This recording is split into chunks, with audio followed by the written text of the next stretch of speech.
1:8. Therefore, since we are surrounded by such a great clouds of witnesses, let us throw off everything that hinders and the sin that so easily entangles. Let us run with perseverance the race marked out for us.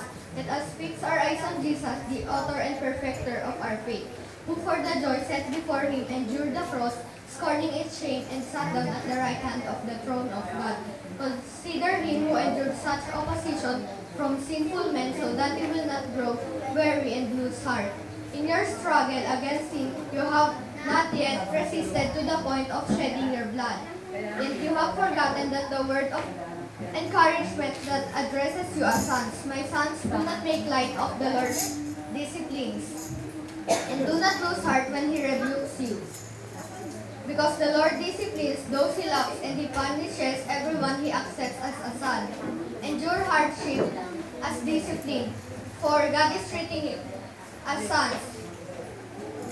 For one son is not disciplined by his father. If you are not disciplined and everyone undergoes discipline, you are illegitimate children and not true sons.